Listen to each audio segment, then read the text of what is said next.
The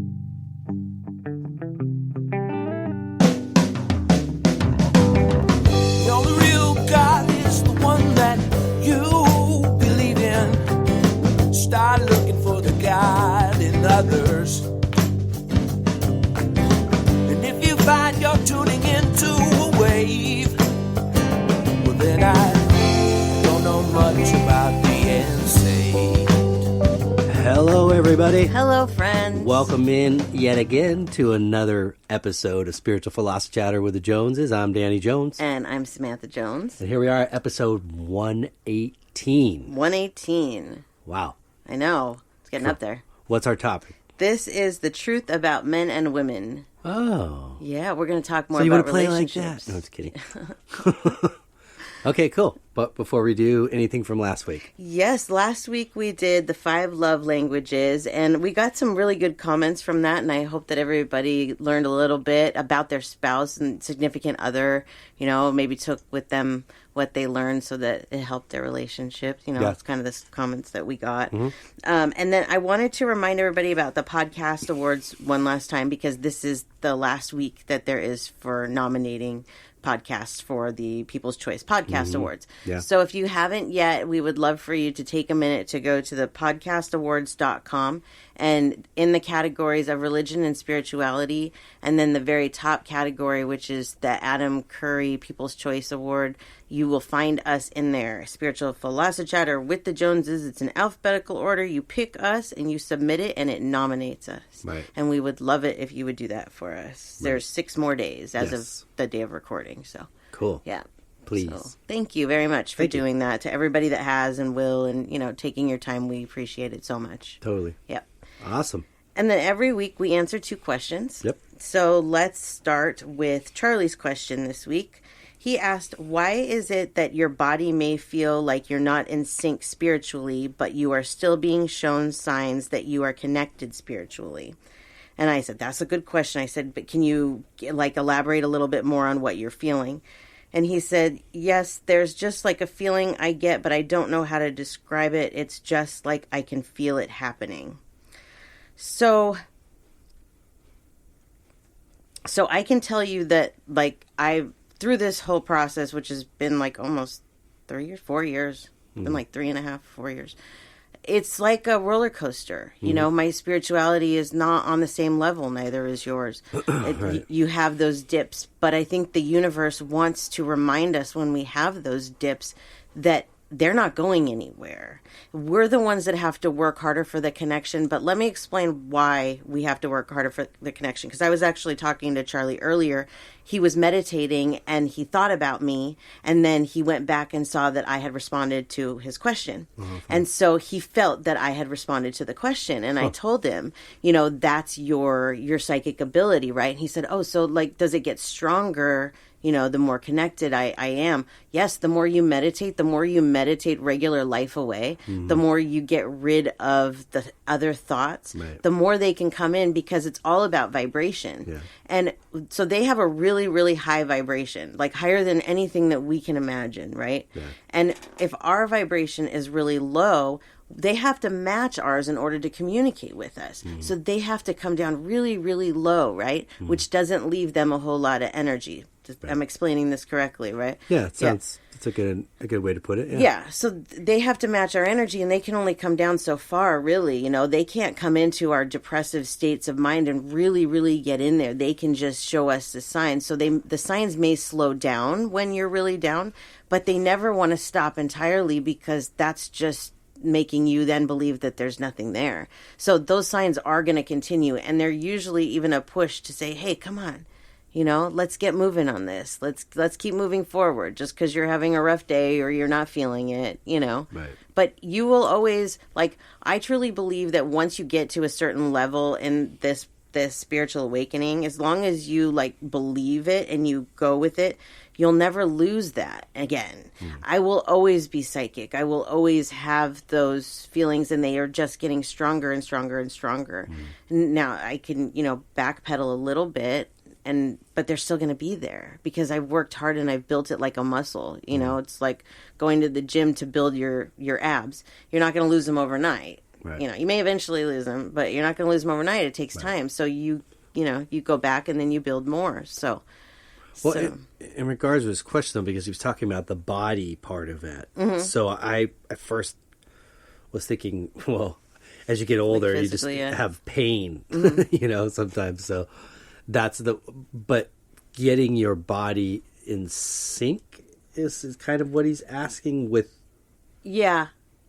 That's why I kind of took it more as like the mind, like he just meant the way he feels in general. I wasn't taking it as the literal body. I was taking it more about the way he feels. I got confused. And I may be wrong, but that's how I took it, you know, because I mean, does your body have like, you know, physical signs when you're not connected?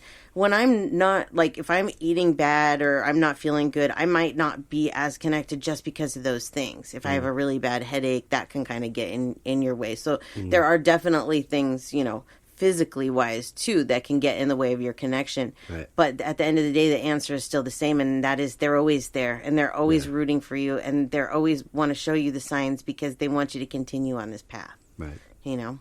Yeah. Yeah. I agree. Very good. Hope that answered your question, Charlie. And this question is from Emily. She asked, do you feel spirits or get psychic messages about people when you are out in public? I do. And I try not to. Like, I really try and separate my life, and I've worked hard at that. My mother is always in my head, though, so sometimes I can hear things from her, you know, or, you know, just randomly, maybe somebody will bring up that they have a past loved one, and then I'll know that past loved one, if I allow them to come in, will. Right. So I can do one or two things with it. I can be like, no. You know, if I'm in a situation where, like, I don't want to talk to a spirit. Sorry, we're closed. We're closed. There's my closed sign. That's on the spirit side, though. On the psychic feeling side, yes, it's like there's an on-off switch. So sometimes I will get things automatically, yes.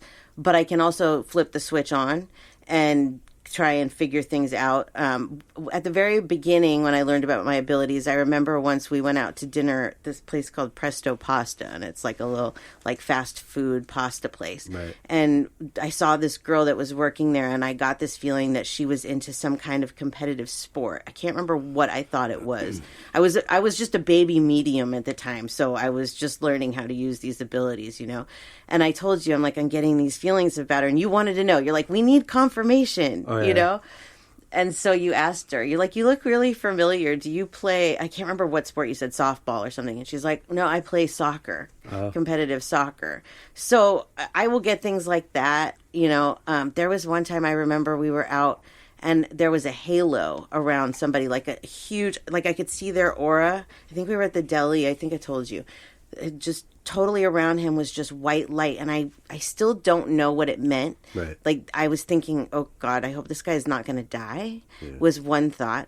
Another one was he's just surrounded by protective light because, you know, maybe that's something that his loved ones give him, or maybe he was a very spiritual person, and so he had that. Because I do that. I put like a shield up around me. Right. Maybe it was just his shield that I was seeing, but it was a trip to be able to see that. Cool. Yeah. So, yeah. And I think sometimes you, too, like, feel things intuitively from people. Maybe not messages, but, like, you might look at somebody and, you know, be like, oh, I don't know why, but, you know. Definitely the energy a lot of times. Mm-hmm. Yeah. And when I look at other people, if I stare closely, like, kind of, you know, not directly, like, kind of somewhere between the background and the outline of their head or something, I can see their aura. Yeah, for sure. You know, I can see a glow. Mm-hmm. Yeah, absolutely. So I hope that answers your question, Emily. Yeah, thank you guys. Yes, thank you. So that's all that I have for you from last week. Cool. All right, then. Episode 118, The Truth About Men and Women. The Truth About Men and Women. So we were like going back and forth on what to call this episode because at the very beginning, I said this last week too, that I thought, oh, men are from Mars, women are from Venus. Sounds like a good name, good way to go with this. Right. But though I've never read the book, and then I started doing the research online for like what is actually in this book, and I started to realize that I agreed with it less and less. So it wasn't a great name. Plus, it was kind of like plagiarism, maybe. Like, we didn't want to get in trouble, you know. Right, we don't know. Can we use that?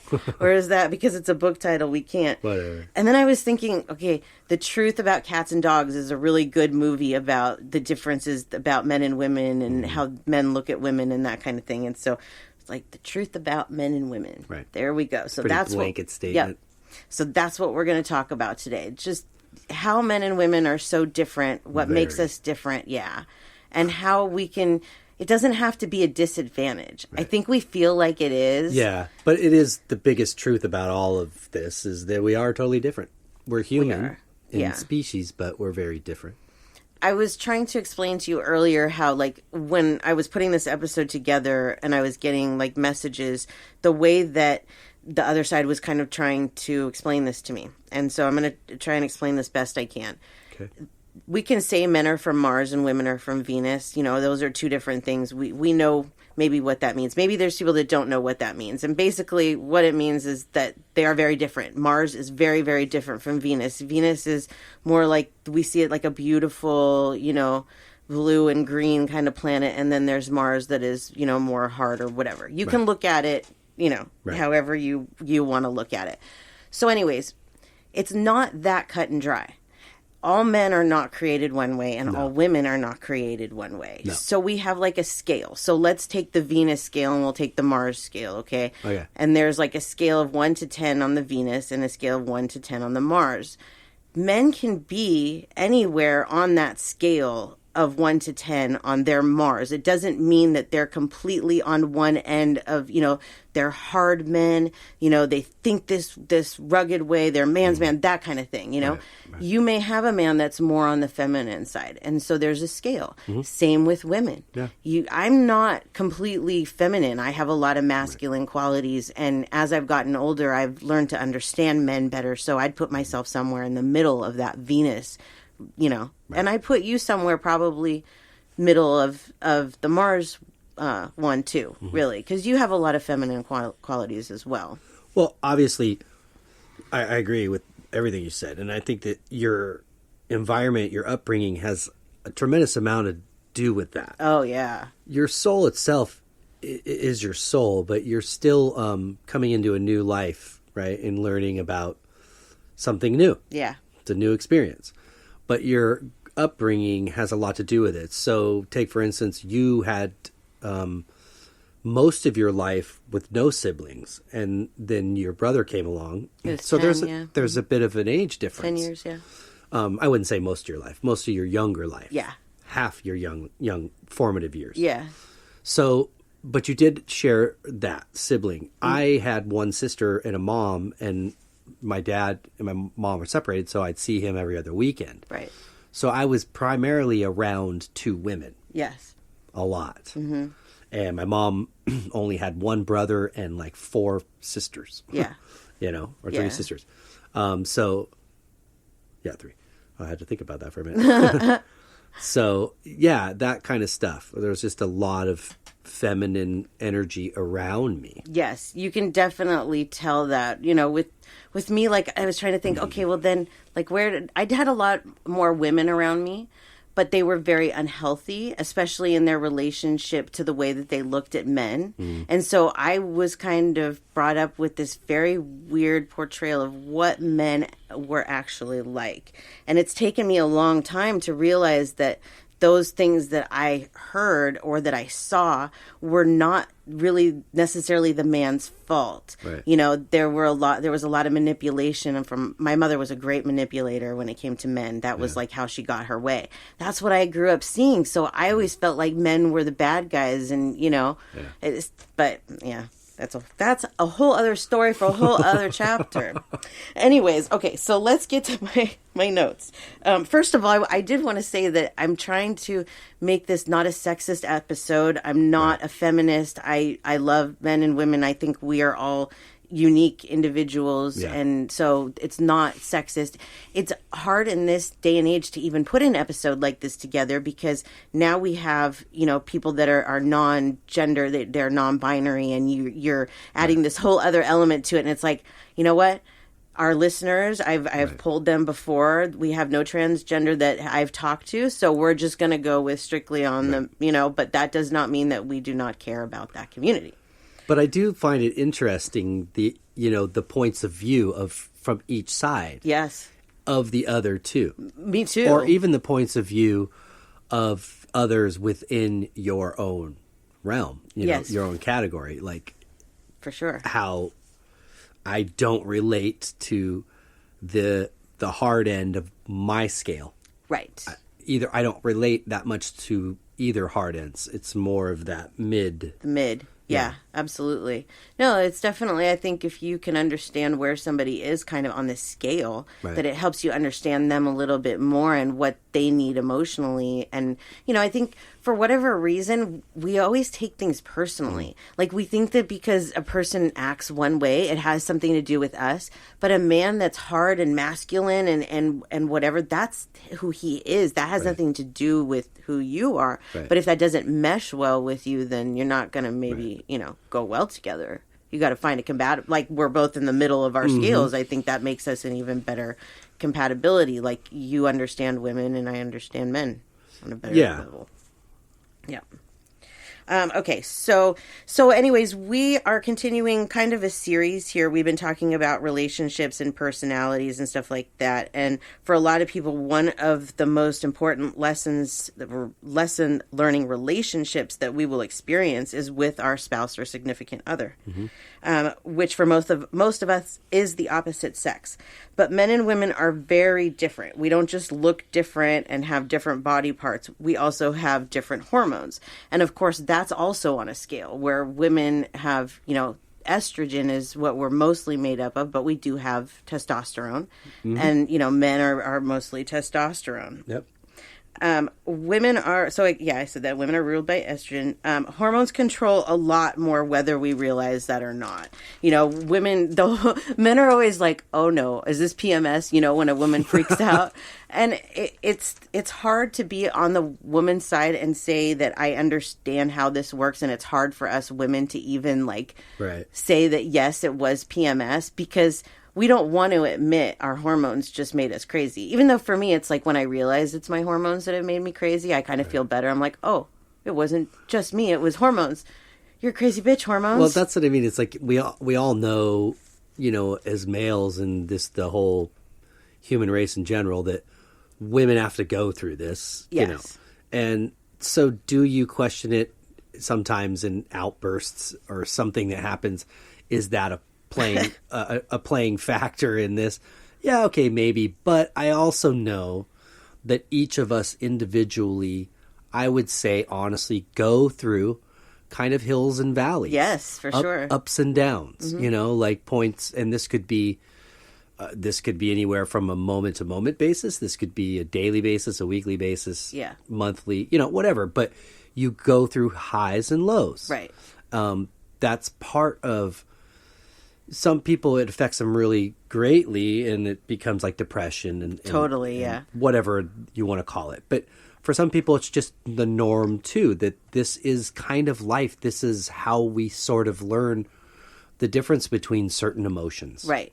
Exactly, and we learn to appreciate these for what they are, and look like, say, if you're in a low and feeling kind of bummed out, well, that there's something going to come along to brighten you up, right, and make you feel. Well, you don't know that. You're hoping. You're hoping, yeah. The depression is when you don't have that hope or you don't see that light. But usually something comes along to brighten your day or week or month or year, and then you ride that wave for a little while. Exactly. So, on the hormone front, I've talked about I'm going through menopause. I'm going through early menopause, and it's really rough. Like but one of the things they say is, your moods, they fluctuate. And for me, this is hard because spiritually, I always want to be like happy and peaceful and everything. But my menopause hormones are making me crazy, So you've been really good about that. This is something that I like. hope in relationships, if you can't talk about this, like if you're a woman that's going through menopause, or if you're a man that sees that, their woman is, at this age and having some issues, talk about it. Yeah. Because if we didn't talk about it, you might not know why the fluctuations, like I sometimes wake up in the middle of the night, like last night, wide awake. 2:30 in the morning, wide awake. And if I didn't tell you that these are side effects of menopause, you might be worried. Right. Why are you awake at 2:30 in the morning? What's going on? So if we can communicate even about these types of things, it helps us to understand each other better, for sure. Right. Obviously I'm a woman, but I have always felt like I didn't want to be what men stereotyped women as. And a lot of that is like controlling, Right. You get into a relationship and that woman wants to kind of take control of your lives or your life or whatever. I didn't want to be like that. And at an early age, so I kind of tried to learn more that I could about men. And I feel like I had a lot of experience, especially since I started doing readings, because now I get to actually get into like the psyche and see relationships from a different angle. And so it really does help me understand how much different the sexes are, I had mentioned too that my mom was very manipulative with men, and she played a lot of games. So I was kind of raised thinking that that's what you did. That if you wanted a man, if you needed a man, you had to find ways to keep him around. You had to manipulate him into being yours, whatever that was. And I knew that was unhealthy as I got older. And so these are kind of habits that I think we have to break too. And like, there's a lot of women that are like, I would love to cast a love spell on this man so that he'll fall in love with me, But the thing is why would you want somebody to love you that isn't compatible for you or, isn't the right person? Yeah. We forget about these things, You're just forcing something that shouldn't be. Yeah, exactly. Okay, so let's see. So I asked our listeners, I had mentioned, I asked them if they believe that men are from Mars, women are from Venus. And so, the results of this, 60% said that they really weren't sure. And that's kind of why, like, I feel like I had to explain this little scale that I was seeing, because I really wasn't sure either. Right. It's like you want to say, well, yeah, we are so different. But at the same time, you can't categorize all men in one category and all women in one category. No, and the other part too is that now we're in a generation, or we've been in a few of them now, where you've got more things coming to the forefront, like different sexuality preferences, right. Even people that are gay, like from a very young age, that just know that's who they are. Right. So then you have to go, well, you would think on a man's scale, right? Yeah. If it's a guy and he knows at a very young age, let's say 10, that he's gay. Right. That he's on the higher end of the feminine side. Right. Of the Mars scale. Right. Is that decision, is that predetermined? I don't know. And I really don't care. Right. Because that's their life. That's their path. Right. But I mean, on the Venus scale. Because they would be more feminine. Well, I'm saying they're still a man. Still a man, but more feminine qualities. Right, which means they lower would be on the Mars scale. Lower on the Mars scale, okay. excuse me. I just want to clarify. Anyways. Yeah. Yeah. No, I absolutely. I would love to, like, if I could talk to, gay men and lesbians about this and see, because I always wonder that, like, how does that work in their relationships? Is it actually easier because they understand each other more, or is it harder because they have the same hormones and they, sometimes the same isn't better, Yeah. I'm assuming that those relationships are just as difficult, but for different reasons, probably, Yeah. But so we have mentioned the book, Men Are From Mars, Women Are From Venus. I just wanted to talk about it for a minute. The book was written in 1992 by John Gray. It is one of the best-selling books of all time. Yeah. 95% of our listeners have not read this, though. Only 2 people. Yeah. And I haven't either. We actually have a board game based on it, and I've never even opened it. I think I got it at a garage sale or something. Never even opened it. I never read it either. Yeah. But the book explains how men and women are different in their characters and their ways of thinking. It contains many suggestions for improving relationships between men and women through understanding the communication style and emotional needs of the opposite sex. He also points out that being different isn't bad. It's actually an important part of our journey. It really is. It's a part of the lesson, because if everybody was like us, that would be really boring, you know? I guess I feel like in a general synopsis, I could probably agree, like men and women in general are different. They have a different way of thinking, even down to some of the simplest of things. Yeah. However, we're very much the same. But now that our species is evolving, Yeah, so exactly. I don't know if this can really fully apply Totally. in that with our scale, like Right. with being just kind of the normal man and woman. Totally. Well, I'm going to read you a few things from this book so that we can discuss them and see, Right. how accurate are they? Where do they fit? So this is from the book. Men love to have their abilities recognized and appreciated and hate to have them scorned or ignored. Women love to have their feelings recognized and hate to have them ignored or scorned. Men desire that their solutions will be appreciated. Women desire that their assistance will be appreciated. I mean, there's some of this that I can definitely recognize, but I think that, like, I still have some of these things that they say men want. I still want to have my abilities recognized, Yeah. I still want to have my feelings recognized. Right, exactly. And I do, I can see where men are more about the solutions instead of like the support, but I still want to give solutions. Yeah. And you still want to give support. So again, I think, I don't know. I with this book, I'm glad I didn't read it. I think it may be out of date, like you're saying. I think a lot's changed since the 90s, honestly. I think so too. So let's see. Okay, here's another one. Men like to get to the point, generally only want to listen if they feel the conversation has a point, and generally only want to listen if they feel the conversation has a point. Generally, women enjoy talking and are happy to listen unconditionally. Again, I don't think that this is the case at all, because I feel like you listen, we have conversations and, you listen just fine. Like, we all do this kind of like dance in our heads where we think about what we're going to say next. Yeah. And so it throws us off. But I think that's both on men and women's side, And men enjoy talking and, being happy and listening unconditionally. So I think that this book is probably... Yeah, I know a lot of talkative men. Yeah, exactly. This is one that I asked our listeners. I put this up and I asked how they felt about it. Men talk in very literal terms for the purpose of relaying information. Women employ artistic license and dramatic ability to fully impress and relate to their feelings. 40% said they weren't sure about that. 30% of women agree and 30% of women disagree. I put up there, I wanted to know, not just do you agree or disagree, but are you a man or a woman? What's your feeling on this? I think I took a screenshot of what Melissa said. Let me read you what Melissa said.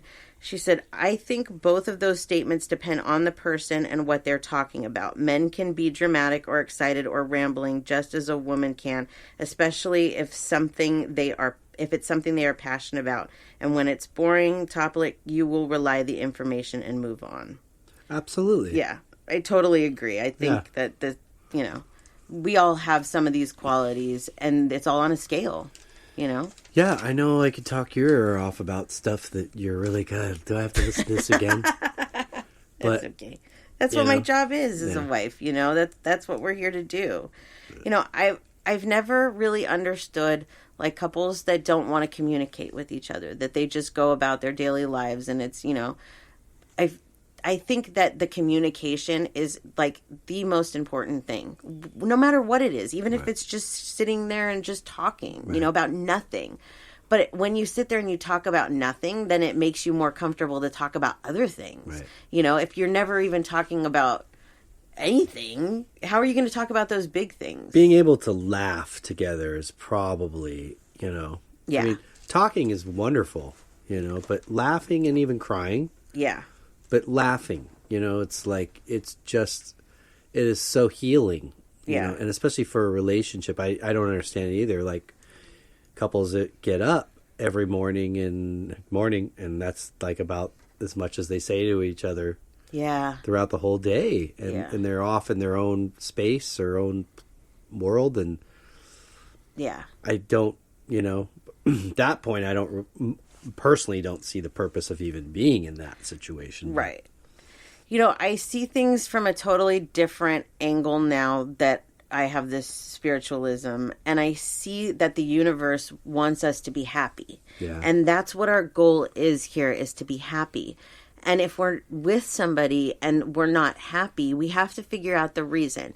Now, we have a listener, she'll know I'm talking about her, but I'm not going to mention her name, who when we first met and I started working with her was very unhappy in her relationship. And so she wanted a relationship reading. And this was a long time ago, so I don't remember much about it. But I do remember telling her, this is not a relationship issue. This is a you issue. Yeah. And you need to figure it out. And she did. And she's so happy that she did.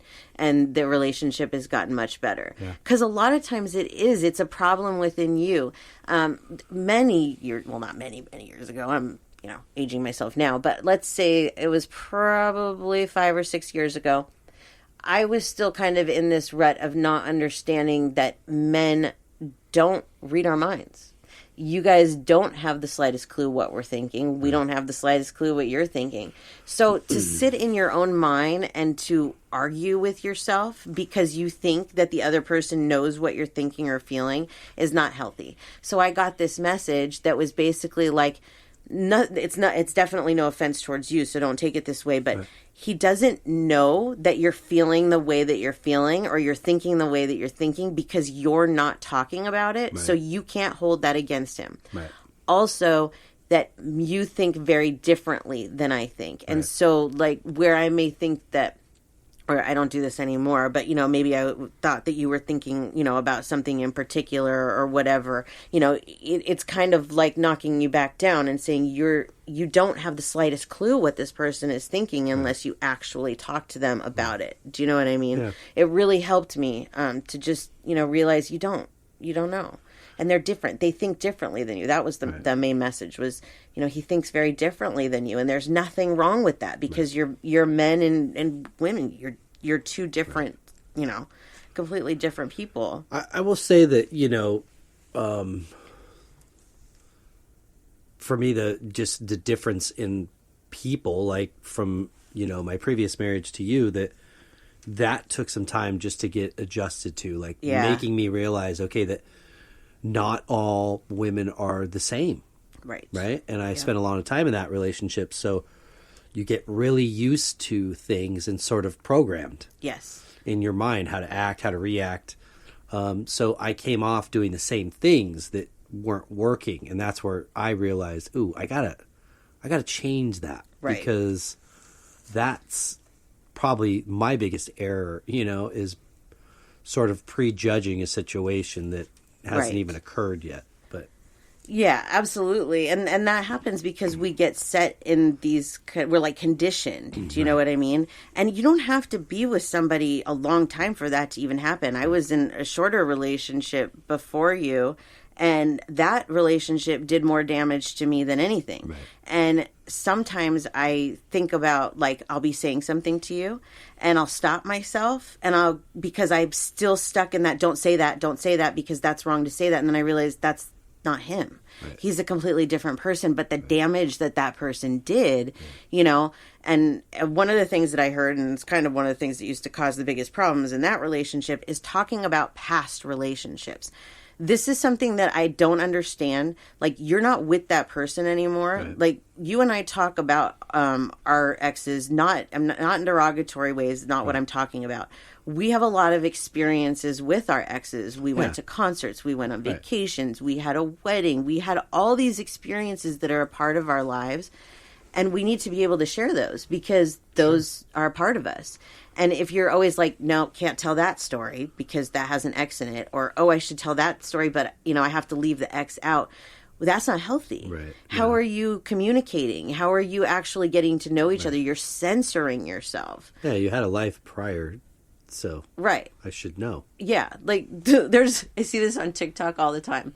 Women that will do these videos where they'll just be sitting there happy, and then it's like, then they have a thought of, oh, my husband had sex with other women before me, and they start getting all angry, and it's like, oh my God, like, and that works on both sides. That isn't always just women that do that. We all have a past. Yeah. And you're supposed to experience life. You can't just sit there like, well, can you imagine if I would have sat there my whole life and gone, nope, waiting for Danny. Right. Nope, waiting for him. No, I mean, like, take for instance, like, I would say most guys would say when they're looking for a woman, they want somebody, that's attracted to them, but also that's not controlling. Okay. Right. That's not dramatic. Right. Yeah. And that, I guess there was one other I had important, but kind of supports them, right? Yeah. In their emotionally, like in their dreams, their goals, their interests, whether it's the other person's interest or not. And this is like, I'm talking about a man and a woman relationship. Right. But a woman could say the same thing, right? Yeah. About what they're looking for in a man. Sure.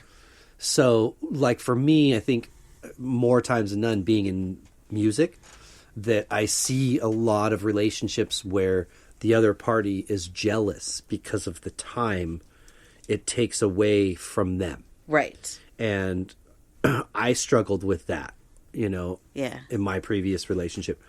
So that was, I think, one thing that I was kind of automatically on the defensive about with you when we first started. Because it's such a big part of my life. Right, and for sure. It's basically what I've been doing since any relationship for the most part, on some level. So you want to protect that. It's like your thing, whether you paint or draw or play music, and which I do those other things too. But this requires time away often. And that being supported by you in that situation, not even supported, but encouraged, was like such a huge shock to my system. Yeah. To realize, whoa, this person's not against this. She's not jealous of it. She sees and hears the beauty and the same things that I'm hearing. She's not, she's on my team. She's not an enemy. She's on my team.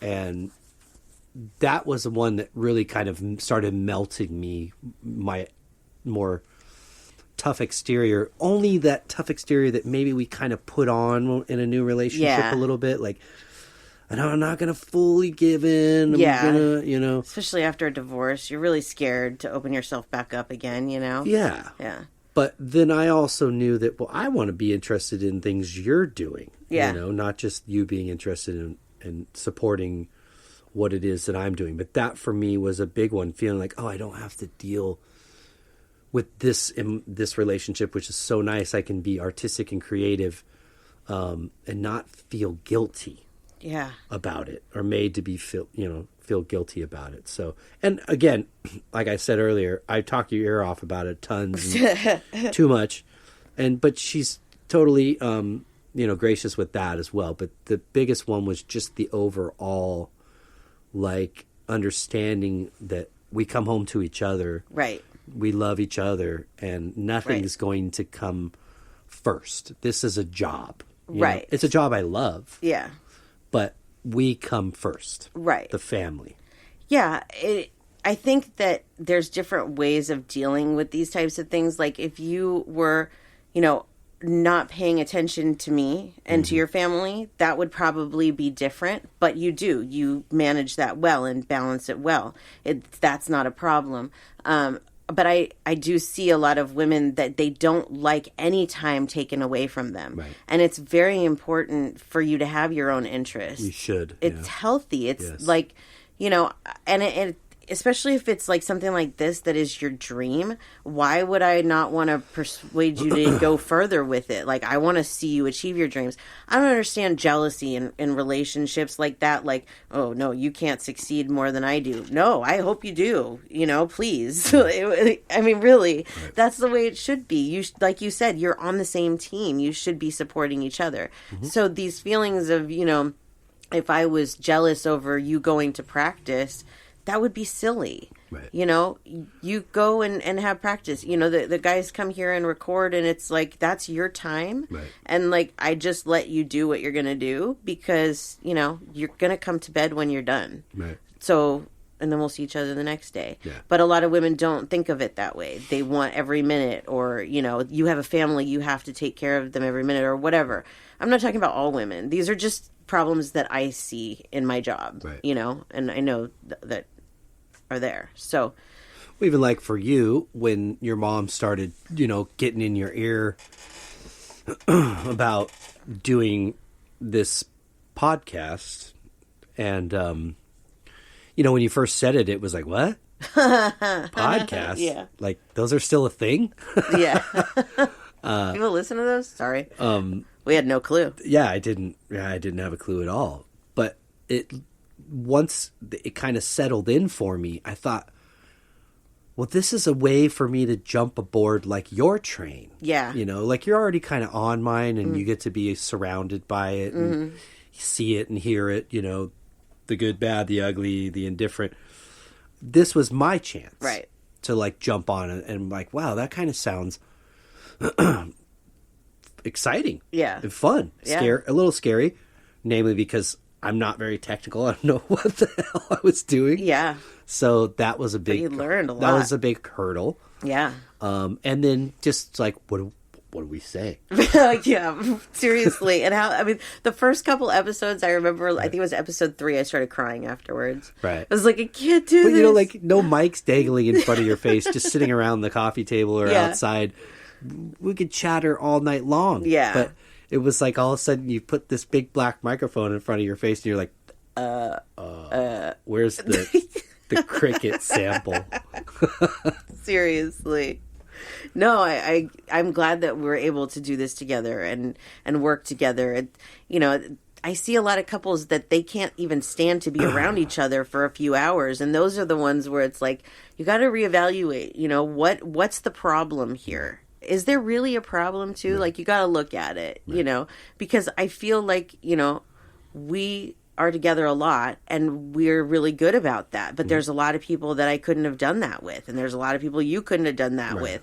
You have to find your match, you know, your level that works the best with you. But sometimes your match is underneath something that you just have to dig out. Like you said, you know, you put up that wall, that harsh exterior when you're in a new relationship because you don't want to get hurt or whatever. Right. And so sometimes that has to be chiseled away. Yeah. And then you have to get to the person that's inside. And so, you know, if you feel that, you have to communicate about it. You know, I feel like we have something here, but what's going on? Like, how can we make this better? That, I think that's the biggest problem of this whole, you know, we're so different as men and women, is that we're afraid to talk about it. Mm-hmm. We're afraid to communicate with each other because what is it? We don't want to hurt each other's feelings. We don't want to argue, whatever, but it's those things that bring you closer together and that make you feel happier. And if a little bit of like arguing or whatever is, you know, it's just a little bit of arguing, if that makes things better, then what's the problem? You know? But we have this tendency as humans to not want to go through the hard to get to the good. We just want the good to come to us without having to face those things. It's communication. Yep. I mean, like, we've been kind of talking about, especially last week, I think we touched on it, was that that's all this world is relationships and communication with other souls that are in bodies like us. Right. Because when we leave, that's all staying here. Except right. We all go there and we know each other and everything's copacetic, you know. So the more I look at it, is everything is tied into relationships. All my lessons, right? You know, yeah, absolutely, are tied in to that. Yes, and it's so I don't know. It's just eye opening. Yeah, when you kind of realize that that's what is most important. Right. I want to read you something, and I want you to tell me from a man's point of view what you take from this. Okay. Okay. Men, if you ever want to help your wife, don't ask, what can I do to help? Just start doing something, anything. For me to stop and think and explain what I need done, it's helpful when none of that needs to happen and I'm not spending even more energy. From a man's side, what do you think about that? Well, I don't know if I could totally 100% agree with it. Right. I have no problem like going, hey, she's cooking dinner. I'll put the plates and the silverware and the napkins down. That's kind of a no-brainer. Right. But if she's in the process of doing something, maybe I'm not sure or familiar, but it looks like it's a task that could use a hand. Right. Then I would probably ask, because there's something I can do to help. I think this is an area where men and women do the same thing. But let's just take this for an example, okay? If you want him to do something and there's something specific that you want him to do, tell him you want him to do something specific. He does not know that you want him to just do whatever. He doesn't know. He can't read your mind. You know, if that's really what you want, then sit down with him and tell him that. Tell him, you know, when I'm in the middle of something, I would prefer you just do something. If there's toys all over the floor, pick them up. Right. You know, whatever it is.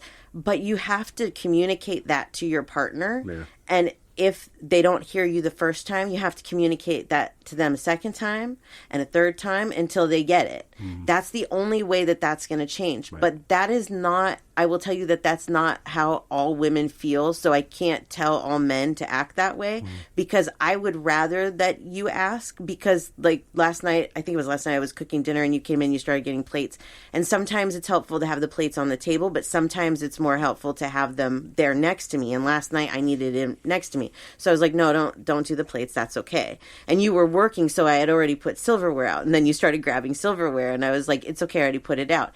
It's not a big deal. There's no reason, but I could have saved you the time by just saying, or if you could have saved, whatever, we could have saved each other time by you saying, what do you need? Or, you know, whatever, instead of just assuming. So it doesn't really matter to me. Right. But I know, you know, for women, I think that you have to be a little bit more open-minded to the fact that he just doesn't know what you want. That's really what it is. And that's where the communication comes in. It's not even necessarily a man and a woman thing. No, this could be happening in all relationships, in all relationships, that you just don't know what the other is thinking, and the communication is the key. And this can go as far as, and which some people don't want to talk about, into the bedroom. Like, what's good for you, what's not good for you. Right. Like, talk about it. Right.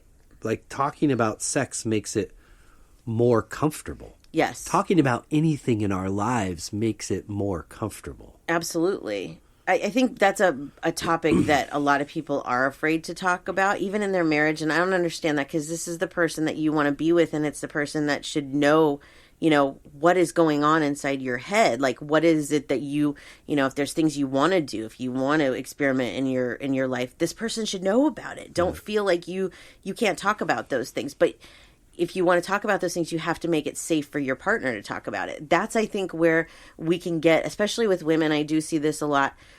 Women are like, no, he shouldn't do that, while they're doing it on the other side. Yeah. Porn's a big one. I'll just throw it out there. Women like to say, you shouldn't watch porn, that's cheating, and then they go and watch it themselves. Right.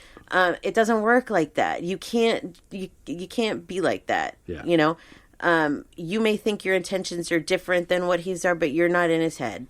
It's really just about understanding each other individually and what makes the other person happy, and that really can help relationships so much. Just being open about it and not, you know, thinking that you're, I don't want to say have the upper hand, but like, oh, this is the way I want it, and this is the way it's going to be. There has to be, like, you know, a compromise too. Like, I have a list here, okay, of how to communicate better with the opposite sex. And one of those is look for compromise. Like, if there's something that, you know, that your spouse is doing that, you know, you don't like, or whatever, anything, there's a middle ground. Find the middle ground. What'll make both of you happy? Because you can't just please one person. Then you're totally displeasing the other one. There has to be compromise in any relationship. Yep. But also on this list is listen. It's funny. We met somebody the other night who, she asked again what my name was. Do you remember this? She asked, I'm sorry, I totally forgot what your name was. And she said, I don't know why I do that. I do that all the time. And I said, you know why? It just like came to me. I'm like, because we all do this. we're so busy thinking about what we're going to say next that we totally forget what the person's name was. There's a movie called, I think it's called The House Bunny, where every time she meets somebody, she repeats their name back to them with like this weird tone. Like she'll go, Samantha, you know, like, yeah. And it freaks people out. They're like, what's the matter with you? But it helps her remember their name because, because then it sounds like something your mom would do. Oh, totally. Right. But hers were all nicknames. Hers were, she'd be like, wait, let me give you a nickname now. But yeah, if you're thinking about, you know, what you're going to say next, you're not going to hear that person tell you what their name is. That's true. And that happens in all conversations. You're not going to hear, you know, if you're thinking, you know, what am I going to say next? You're not hearing what they're actually saying. So you have to stop and listen. And, you know, like there's times we'll get into discussions and it's like you want to address something or I want to address something that you're talking about right now. And we know that it's going to go on, but you want to like point something out right now. So like in this situation, I've thought like maybe you need a little like piece of paper, write things down or raise your hand, you know. Because we do need to be able to go back and forth like that and be able to listen. But at the same time, we have to listen to, you know, what they're saying at that time. Respond with empathy. I can't even express this one enough. Like if your spouse or partner comes to you and says that they're feeling a certain way, don't get mad. Because that's how they're feeling. They're coming to you and they're saying, I feel this way. And I hear that so much from women that they're like, I don't want to go to my husband and tell him this because I don't want him to get mad. But how are you going to communicate? So the woman has to feel safe, or really this is both sides, either way. But let's just say in this case, the woman needs to feel safe that she can express how she's feeling to the man without him getting upset. So he has to make her feel safe to do that. Yeah. But in return, she has to make it okay for him to respond the way that he needs to respond without getting defensive. So it's all just really about learning to communicate. And I'm not, you know, an A+ communicator by any means, but I'll tell you that I have learned a lot through this spiritual awakening and through being able to help people with their relationships. And a lot of times I'm faced with things that remind me of things about myself. And that really helps to make me go, okay, I get it a little bit more. Yeah. You know, if we could just understand each other more. Own up to your own issues is another one. Because if we're always sitting there going, I'm fine, I'm perfect, you know, this is one like that for me, it's even if I'm called out on it, like I'm like, no, because I know that I'm not perfect. I know that I have my problems and you know, we all do. But before, like many years ago, I would have been like, I'm not the problem. I'm not. Now I have this voice in my head all this time that tells me, maybe you're the problem. I think one good point for me that I kind of learned early on was that, especially in an issue when you're addressing your feelings or something about how you might feel, that your sentences don't start with you. That's very true, yeah. It's more about, I feel like this when this occurs, right? Okay, so because nobody wants to hear, you did this, you did that, you did this, you did that. And you think about when you're in a relationship, whether it's a friend or a romantic relationship, and things are great and communication's great, there's no problem. Right? It's until somebody's feelings get hurt. That's right, yeah. And when feelings get hurt, then all of a sudden enter the ego. True. And pride. These things can debilitate us more than they can help us. Absolutely. So once those enter the picture, it has everything to do with how we respond. That's right. When our feelings are hurt. So I learned that. And it's helpful, you know, to try to stay away from, you know, you did this, you did that. People get mad. People lose their cool. That happens. But if that's a regular way that you communicate, maybe take a look at that. Right. Maybe that has something to do with how people are responding to you. Right. Yep. The next one you had mentioned a little bit ago is don't assume. Don't ever assume. Yeah, don't. Because that was, like you said, that was one that you, like, from your previous marriage, just assumed that things were going to be the same, you know, because that's what you had learned. Right. So if we just, you know, if we ask or whatever it is that we need to do to just not put up a story to what's going to happen or whatever, or what has happened, because you don't know until you ask. That's you true. really don't. And learn nonverbal cues. That is a very good one. If like you and I are very good at reading each other's energy, like almost too good. Like when yours is slightly off, I'm like, "Ay, fuck." Excuse me.